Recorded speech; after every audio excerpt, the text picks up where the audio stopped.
Tell you something, because our next session actually puts focus on what happens when a technology becomes an organ.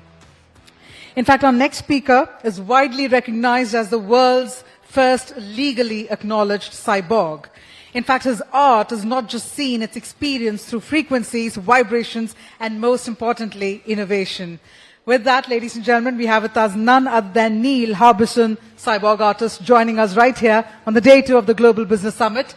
And let's have an artistic welcome as well. Let's put our hands together. And please help me welcome Neil Harbisson.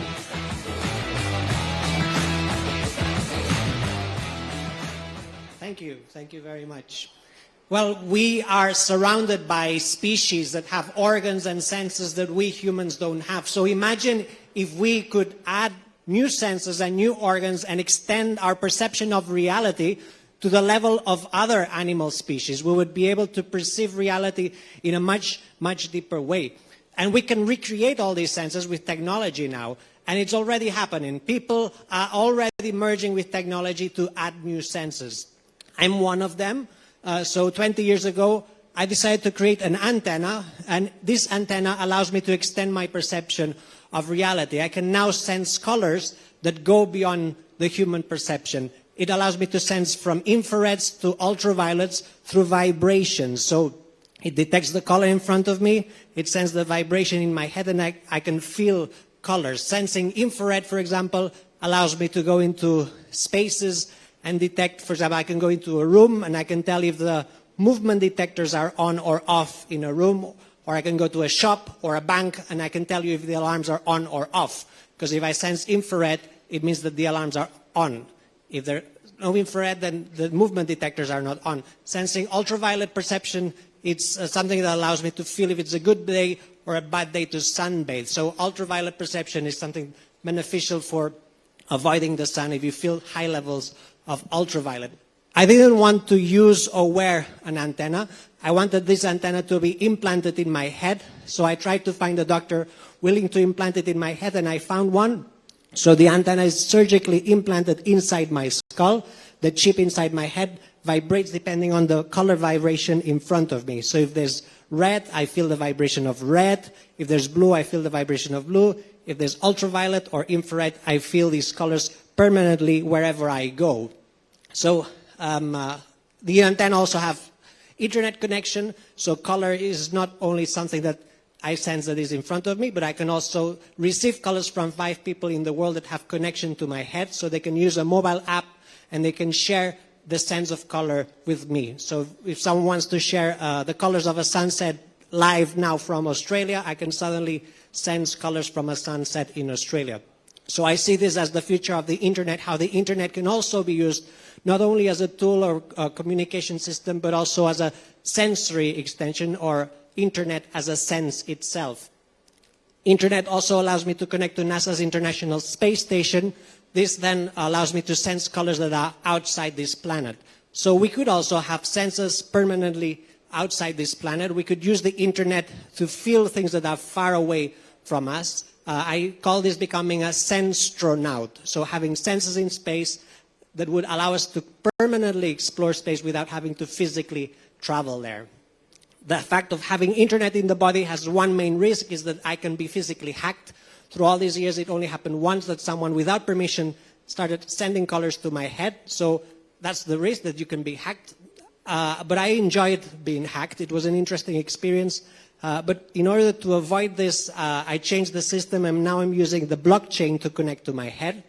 If you want to send colors to my head, or if you want to connect to my implant, you need to do it via the blockchain. So it's via an NFT that gives you access to my head. So this is a safe way of having internet in the body. If in the future some of you have implants that have internet connection, I'm sure you will also decide to use the blockchain, not the internet, because it's a much safer way of having internet in the body. This is an MRI scan of my brain. I no longer feel the difference between the software and the brain anymore. I don't feel I'm using or wearing technology. I feel that I am technology, and that's why I define myself as a cyborg, a cybernetic organism. And this is what I tried to explain to the UK government years ago. They didn't allow me to renew my passport because they said there was something wrong with the picture. You're not allowed to appear on passport photos with electronic equipment. I replied saying that the antenna is not an electronic equipment, but a new body part, and that I am a cyborg. They replied saying no, so he insisted in removing the antenna. I insisted that this should not be removed, that it should be allowed to, and this allows me to travel freely, because at airport security controls, there's always situations of, well, long conversations, basically, at airport security controls. I'm also in conversations with the Swedish government now, because the materials that I use to create the antenna are Swedish. So I'm telling them that I am Swedish, because part of my body is Swedish. So I think I should also be allowed to become a Swedish citizen. So I'm still in conversations. They still haven't replied properly, but it makes them think about identity when you have technology from a specific country that has become part of your body and part of your senses. So there's many more senses. In my case, I have an antenna, which is a new organ, and I have a new sense, which is ultraviolet and infrared perception. But there's other people like Moon Ribas. She was interested in elephants. They can sense earthquakes before humans because they feel the infrasound before we can actually feel the earthquake. So she has 2 implants in her feet that allow her to connect to seismographs, online seismographs. So she has the seismic sense. It allows her to feel earthquakes from 1 in the Richter scale. So before there's a big one, she can feel it in her feet. She can also connect to the moon. There's a seismograph on the moon, so she can also feel moonquakes. So she's also a senstronaut because she has a sense in space.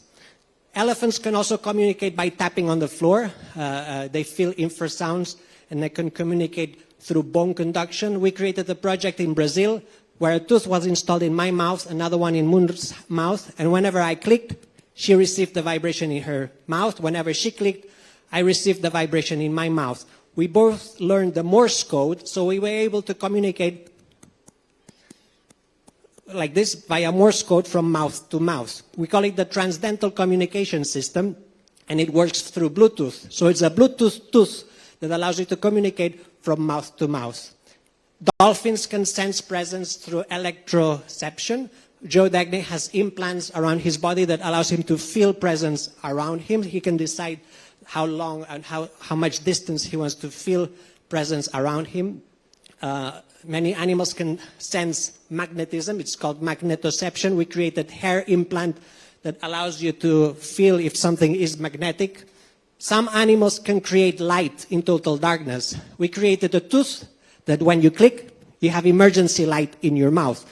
I had it for a while in my mouth, but I had it removed because when I was eating, the light was going on and off all the time, and it was quite disturbing for people. So, but we're trying to find other ways of activating the light without the click. Some animals sense where the north is. I have an implant in my knee that whenever I face north, I feel a small vibration in my knee. Other people have also implanted it in their knee, and it gives them the sense of north, a sense of direction. Weather stations can sense the weather very specifically. Manel de Aguas has 2 implants to sense the weather, so he's a weatherman. He had the surgery in Japan because we couldn't find surgeons in Europe. Radars can sense speed. There's earrings that allow you to sense speed like radars. If you move them at the back, you have retroception, so you can feel if someone is behind you. Also an organ to sense the passage of time. It's a crown that allows you to feel the rotation of the planet around the head, and then you have a sense of time. If your brain gets used to it, you can change the speed of this point of heat that goes around the head, and then you can create time illusions. So if you want a situation to last longer or last less, you can create it's like an optical illusion, but in time. It's a time illusion, so you can change your perception of time. All of these are not AI, they are ASs. It's artificial senses. Everyone's talking about artificial intelligence, but what I just talked about is artificial senses, and I think that's the next wave of exploration that many people will be interested in exploring. It's a branch of technology that focuses on merging with technology so that we can extend our perception of reality. It's not augmented reality, it's not virtual reality, it's revealed reality. It's technology that allows us to reveal things that are in front of us, but that us as a species cannot sense, like earthquakes or infrareds, ultrasounds, the magnetic north. So technology can allow us to reveal nature in a way that we have never been able to do before. We created the Cyborg Foundation to help people become cyborgs and also to defend cyborg rights. The cyborg rights are basically the freedom of having these surgeries. Most of these surgeries are now illegal or not accepted by bioethical committees. We want them to become legal and ethically accepted. We also want naturalization. We want these implants to be considered organs, not electronic equipment. We also think we should be free from being disassembled. No one should force us to remove these implants. And also, we have the right to decide who can enter our bodies if we have internet in our bodies. So these are laws that still are not regulated in countries, but that we are in discussions with lawyers so that this can start happening in different countries. In the future, imagine if we all had night vision. This would be a sense that would change society in an extreme way. All cities would be dark. We wouldn't be spending so much energy creating artificial light. So it would be much better for the planet if we had night vision, because we would be able to see at night, but we wouldn't have to spend so much energy creating artificial light. So maybe in the future, all these lights will be off and we'll be able to see each other. Also, imagine if we can create an organ to regulate our own temperature. Heaters and air conditionings will disappear, and then we will be able to regulate our own temperature. So I think it's about time that we start thinking about how we can change ourselves and design ourselves instead of doing what we've been doing for thousands of years, which is we've been changing the planet and adapting the planet to us. And I think it's time to change. We need to decide and change and adapt ourselves to the planet. Thank you very much, and nice to see you.